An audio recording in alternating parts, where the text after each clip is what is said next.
Olá, meu nome é Sérgio Guedes, para quem não me conhece, e esse é o canal Automação Predial com Sérgio Guedes. Nós havíamos prometido no último vídeo que falaríamos hoje um pouco de sensores, atuadores e válvulas. Então, se você imaginar a automação predial como um ser vivo, os sensores seriam os sentidos, audição, olfato, eh, do sistema. E os braços e os músculos seriam os atuadores. Seria mais ou menos essa a analogia. Ou seja, a gente capta as informações pelos sentidos e executação com a mão e os músculos. Ok? É, Nós vamos falar um pouco a respeito de vários modelos, como é que eles interagem. Em alguns casos eu vou dar uma explicação um pouco mais detalhada, porque vale a pena aprofundar. E volto a pedir para vocês, dá um clique lá no joinha, se puder compartilhar, seria ótimo. Comentem e vamos conversar a respeito disso. Compartilhem com quem vocês acharem que vale a pena, que pode aproveitar isso aí. Eu espero que todos vocês gostem, ok? Vamos lá? Esse que está na tela aí é um pressostato diferencial de ar, um dos mais simples que tem. E toda vez que a gente fala em ato pressostato, podem associar a ideia de um contato seco. Ele vai mandar então uma informação para uma entrada digital da controladora quando ele sentir, quando ele perceber que existe uma diferença de pressão entre um ambiente e o outro que ele está monitorando. Às vezes não é um ambiente. Notem vocês que eles têm aqui duas entradinhas de ar, tem até uma mangueirinha simbolizando aqui ao lado. Essa mangueirinha vai para um ponto, essa mangueirinha vai para o outro. E ele fecha aqui, sai o cabeamento dele. Ele sai, ele vai gerar um contato seco no momento que ele detectar uma diferença de pressão entre os dois tubinhos. Essa diferença ela é calibrada dentro desse dispositivo. Onde é que a gente usa isso? Vou mostrar para vocês já. Isso aqui é uma simbologia de um fan coil simples, onde você tem um filtro, você tem a serpentina, que é o coil do fan coil, onde passa água gelada, e o ventilador. Muito bom. Então, vocês observam o seguinte: eu simbolizei aqui o pressostato diferencial com uma perninha para cá, uma perninha para cá. Por quê? A ideia é que você consiga verificar, detectar quando esse filtro estiver muito sujo. Existem cálculos para isso. A pressão diferencial entre esse ambiente e esse ambiente, essa parte do fan coil, ela vai crescer demais. Então, significa que vai gerar um alerta no teu supervisório informando, olha, o filtro um, filtro G4 desse fan coil, ele já está saturado. O que acontece muitas vezes quando ah, vai saturando é que a automação também pode tomar a providência de aumentar o inversor de frequência desse motor para compensar a vazão de ar que ele tem que dar de acordo com o projeto. Ora, se eu estou com esse filtro entupido e dificultando a passagem de ar, certamente o meu ventilador, dentro da mesma rotação, vai conseguir colocar menos ar para dentro do ambiente. Então, eu automaticamente subo o meu inversor de frequência um pouquinho, ou seja, a automação toma essa providência. A outra função dele, um exemplo de aplicação, é quando ele coloca aqui uma perninha, uma das perninhas da mangueira para cá do motor e a outra para lá do motor. Supondo que aqui tivesse o restante de uma caixa e uma para cá do motor. O que acontece? Quando eu dou o comando para ligar o motor, ok, a automação entende que eu mandei ligar. Agora, nós temos certeza que ele está ligado? Às vezes, você já viram uma simbologia numa outra aplicação que tem uma correia, tem um motor aqui e uma correia ligando para esse ventilador, para esse soprador. Se essa correia quebra, se ela escapa, eu ligo o motor, mas eu não estou fazendo, eu não estou soprando ar para dentro do ambiente. E aí, o pressostato diferencial, ele não acusa essa diferença de pressão entre os ambientes, ela permanece a mesma. Nesse caso, eu uso esse pressostato para detectar o status desse motor ou desse soprador, se ele está ligado ou não. Apesar de eu ter ligado, eu checo o status e verifico se ele está funcionando ou não. Ok? Esse cara já é um primo mais refinado da pressostato diferencial. Ele é um transdutor de pressão diferencial. Ele também tem as duas entradinhas aqui. Mas esse aqui é tão mais sofisticado que ele tem um mostrador em LCD aqui. Pelo jeito, ele pode transmitir essa informação via Bluetooth, pela simbologia. Ou vai transmitir via cabo aqui por esse estrangulador de cabo. Legal. Qual é a aplicação desse cara? É para saber a diferença de pressão entre ambientes. Geralmente usa-se isso numa indústria farmacêutica, numa indústria alimentícia, onde vocês têm áreas de produção que tem que ter pressão negativa, por exemplo, ou pressão positiva, enfim, de acordo com o projeto, mas onde você tem um ambiente controlado. E aí ele vai te dar justamente a diferença. Qual é a diferença que existe de pressão entre um ambiente e outro? Isso vai ser registrado na controladora. Então, a saída de cabeamento daqui vai entrar numa entrada analógica da controladora. Note que ele não é mais um pressostato, ele é um transdutor de pressão. Ok? Então, a aplicação dele é justamente para poder medir a diferença de pressão entre dois ambientes, muito usado na indústria farmacêutica.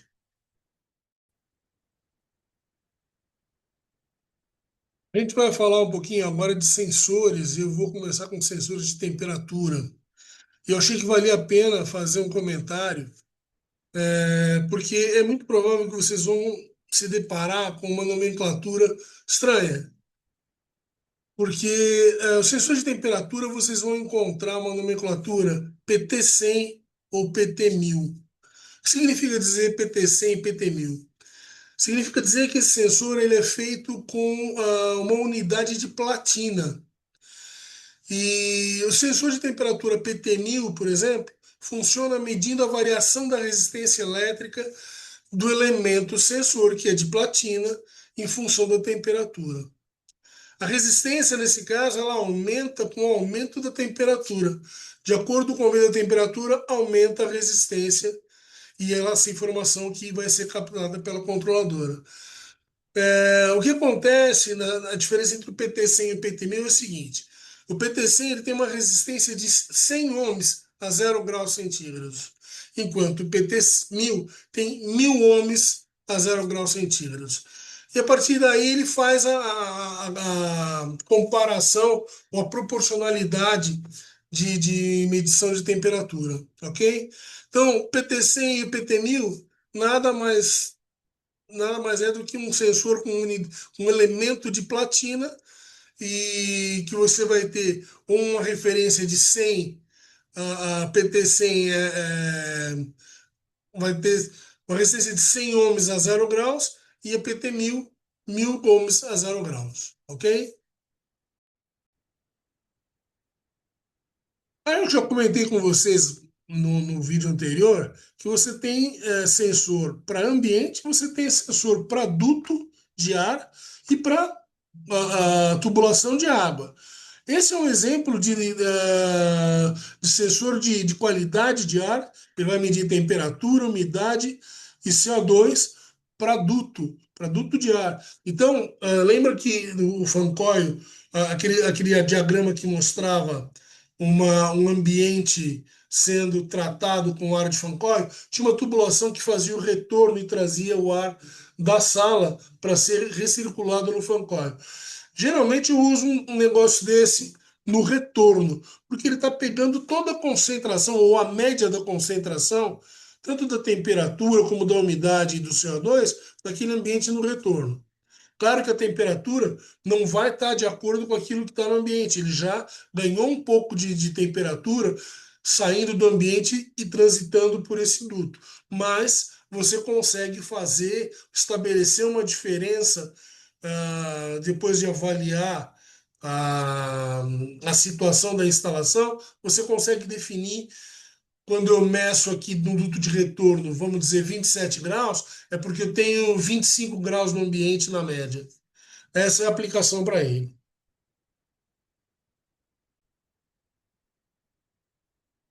Então, esse já é um sensor de temperatura ambiente e que ele pode mostrar para você a temperatura que está e vai te permitir, inclusive, comandar o equipamento do ar-condicionado responsável por aquele ambiente de forma a levar fazer um ajuste no teu set point.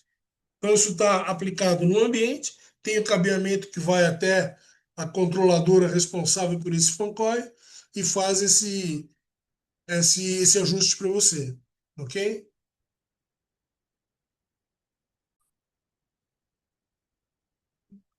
Esse que é bem parecido com o anterior, ele na verdade faz as mesmas funções do que aquele verde e preto de duto, mas ele também é usado para uma aplicação de sala limpa, de ambiente controlado, onde o usuário tem a informação dos parâmetros nessa telinha também. Só que esse aí ele não comanda. Você tem inúmeros modelos, tá? Você pode, inclusive, ter um modelo como esse, onde você consegue comandar. Geralmente é temperatura, você não vai comandar a umidade por aí, nem o nível de CO2. O nível de CO2 tem que ser monitorado por ele, né, ou por aquele de duto que nós vimos anteriormente. Mas quem toma providência é a controladora que já está com a programação correta para poder manter as partículas de CO2 dentro do nível padrão, do nível normatizado. Ok?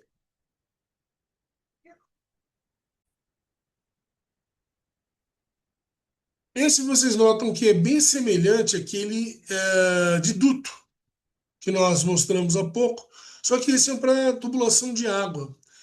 Na verdade, eu acho que eu não tenho a imagem, mas falando de uma tubulação de água grande, mas essa haste que vocês estão vendo, ela tem diversos tamanhos, ou pelo menos uns dois, três tamanhos por modelo. E existe um poço que veste, que você instala na tubulação, que toda vez que você tem que fazer manutenção, você tem que tirar esse sensor de lá, você teria que parar a transmissão de água, drenar a água, não tem sentido.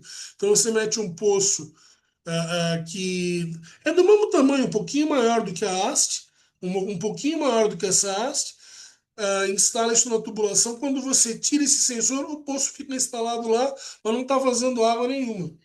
Aí você vem, instala, fixa ele nesse poço, ele passa a medir novamente e mandar a informação da controladora. Ok?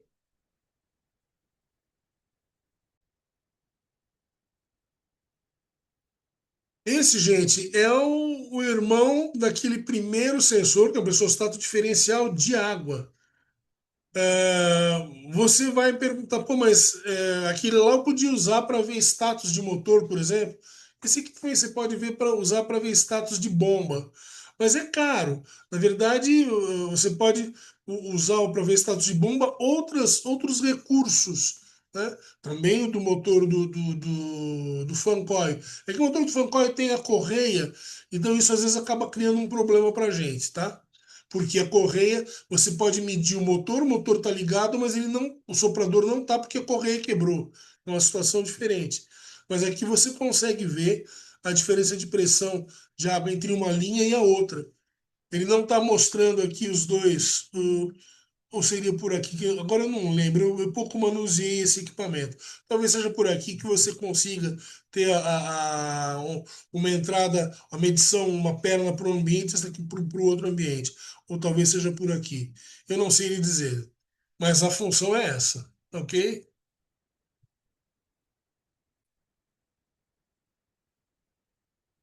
Da mesma forma, seguindo a sequência, Esse poderia ser transdutor, tá como transmissor de pressão diferencial de água. Esse vai informar a diferença que existe entre a pressão em dois pontos da linha e levar essa informação para uma entrada analógica da controladora. Ela coleta essa informação e, de acordo com com a programação que foi feita, ela vai tomar uma atitude diferente. Ok?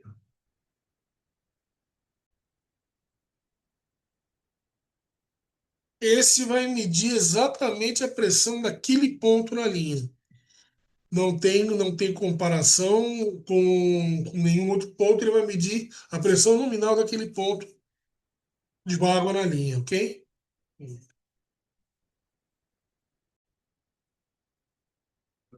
Esse cara é interessante. Seu fluxo-stato de água.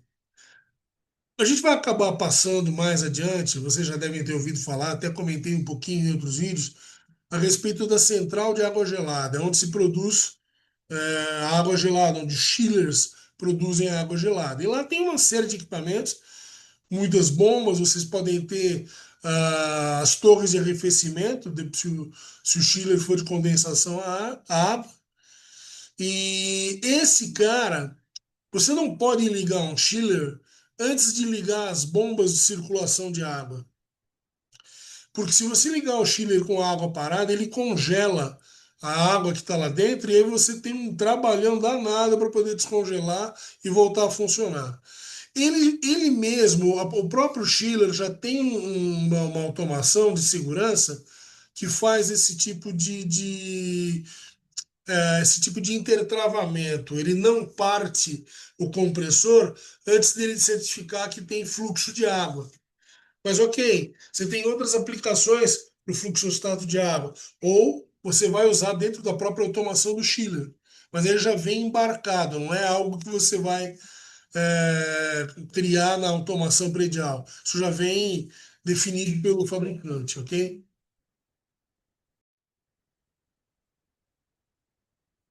Gente, nós vamos falar um pouquinho de válvula também. E é interessante falar, vocês vão acabar encontrando esses termos, e para que vocês saibam, são vários modelos de válvula, vários tipos de fechamento de válvula. Então, você tem válvula borboleta, você tem válvula globo, você tem válvula esfera, você tem vários modelos, e cada um com uma aplicação. Acontece que isso é especificado pelo projetista, não cabe a quem vai trabalhar um orçamento, por exemplo, definir, ele simplesmente vai cumprir aquilo que o projetista define e vai ter que aprender a orçar a válvula de acordo com o modelo do fabricante. O fabricante geralmente tem uma tabela mostrando o KVS da válvula, qual é a perda de carga que aquela válvula proporciona ao circuito, e isso influencia no orçamento também. É uma coisa mais técnica que deve vir meio mastigado para ser orçado, ok? Por exemplo, elas têm as válvulas menores, geralmente tem o engate ou o encaixe roscado. Já umas válvulas maiores, mais parrudas, elas têm os engates flangeados. Isso eu vou mostrar, vocês vão ver os modelos, as diferenças aqui daqui a pouco nos próximos slides, ok? Agora nós vamos entrar numa seção de válvulas e atuadores. Essas válvulas que eu vou mostrar, elas são válvulas que são usadas geralmente para controlar a passagem de água gelada numa serpentina, num coil, num fan coil, num fan collet ou algo assim. Essas menorzinhas, esse modelo é um modelo menorzinho, que deve ter talvez 3 quartos de polegada, alguma coisa assim, deve ser aplicado em fan collet. Geralmente, essas válvulas, elas não são modulantes, elas são ou zero ou 100%. Ou seja, é aquilo que a gente chama de válvula on-off. Ela vai abrir ou vai fechar. Não tem abrir 20%, 10%, 15%, 30%, não tem isso. Mas observe o seguinte, o encaixe dela é roscado, ok? Vocês vão ver que agora temos uma válvula flangeada e as válvulas flangeadas geralmente são as maiores. Você vai ter válvulas aí, sei lá, de 8, 10, 12 polegadas. São as válvulas usadas geralmente na central de água gelada, na tubulação dos chillers e etc., porque a quantidade de água que tem que ser produzida, a água gelada que tem que ser produzida é muito grande. E essas válvulas flangeadas são bem mais caras, mais parrudas, e essas geralmente são modulantes. Você vai ter atuadores que modulam a quantidade de o tanto de abertura que vai acontecer naquele momento, em função de outras informações que os sensores de temperatura vão me passar, por exemplo, ok? Mais uma introdução, e agora eu vou falar um pouquinho a respeito dos atuadores, tá? Vão ter vários tipos e modelos de atuadores também. Cada um casa com uma família de válvulas. Isso vocês vão ter que ver nos manuais dos fabricantes. Mas, em linhas gerais, você vai ter atuador elétrico, hidráulico, você vai ter eletromecânico, por exemplo, pneumático. As aplicações pneumáticas são muito específicas, né? Mas ou você, porque você precisa de um tempo muito curto de close-off, ela precisa fechar muito rapidamente, ou ela não pode ter o risco de ter uma faísca, não pode ser elétrico, porque é uma região classificada, uma zona classificada, com risco de explosão, então não se usa nem elétrico nem eletromecânico. Aí você tem que usar o pneumático, que é seguro, acho que é o único que é aceito nesse tipo de instalação. E existem, por exemplo, atuadores de damper corta-fogo que ele faz o retorno por mola, porque como a função dele é cortar fogo, quando ele está energizado, ele está aberto. Se ele perdeu energia, ele fecha justamente para poder.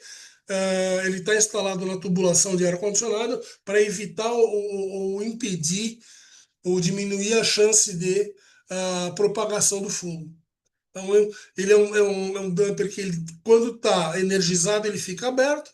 Quando você perde energia, a mola traz ele de volta para o lugar de fechado e ele fecha aquela janela, ok? Vamos lá? Vamos ver o que a gente tem de atuador aí pela frente?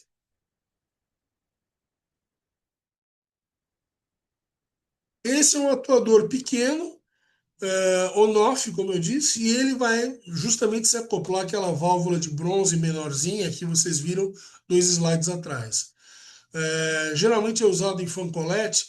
Em fancolete você abre a válvula ou fecha a válvula, não tem modulação. E você vai ter um controle de velocidade, geralmente desligado, velocidade 1, velocidade 2. Não é, não são todos que são assim, mas a maioria dos casos com os quais eu convivi eram dessa forma. Agora, esse atuador já é um atuador que é aplicado numa válvula daquela lá, daquela flangeada que eu mostrei, e tem a possibilidade de você fazer a modulação dessa válvula. Esse sim, você vai conseguir controlar 10% a mais de abertura, mais 20% de abertura, de acordo com o resultado que você quer obter, já na programação da tua controladora.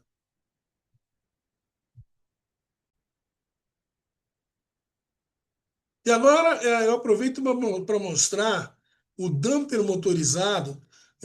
Para quem lembra daquele vídeo que eu mostrei, o circuito mostrando a circulação do ar, você tinha um damper na entrada de ar novo e um damper no retorno do ar de circulação, de recirculação do ar do ambiente.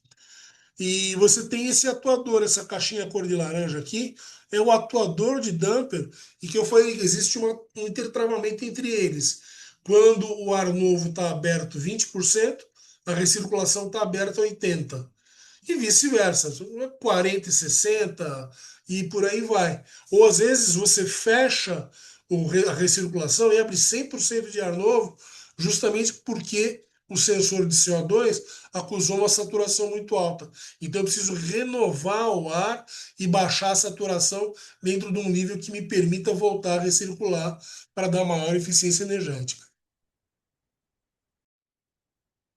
Eu falei lá atrás, a respeito de outra forma de você medir status de funcionamento de algum motor.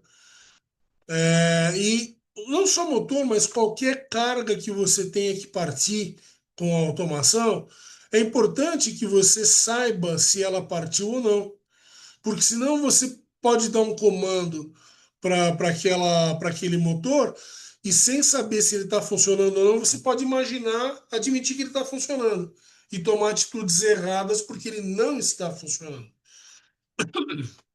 Aqui nós temos sensores de corrente.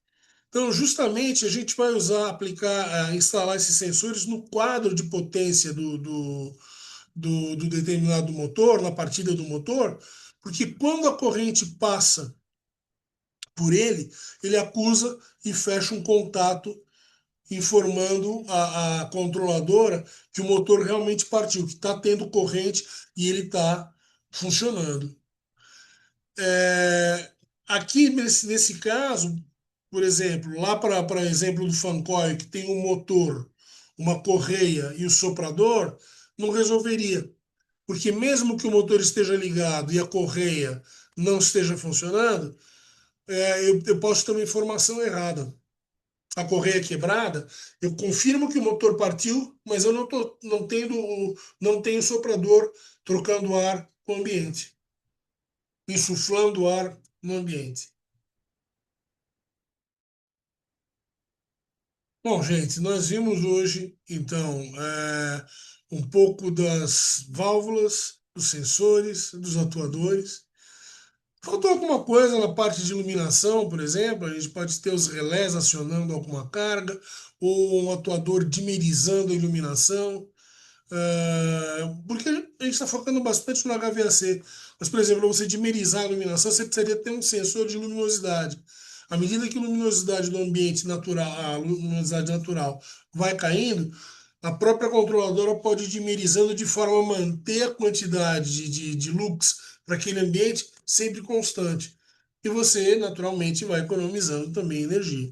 Hoje, com o advento das lâmpadas LED, a economia já não é mais tão sensível quanto era quando a gente estava falando de lâmpadas incandescentes e até as fluorescentes.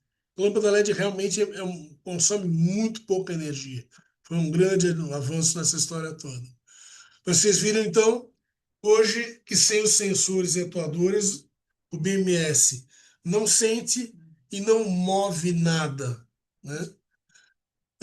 No próximo vídeo, a gente pretende falar um pouquinho a respeito do cérebro ou da interface de atuação, interface de comunicação do BMS com o usuário, seria o supervisório. Vou tentar mostrar algumas telas para vocês, como é que ele interage, e eu espero que vocês gostem. Não esqueçam, por favor, de deixar o like. Se for o caso de compartilhar com alguém que vá se interessar por isso e espero que tenham gostado, ok? Até a próxima.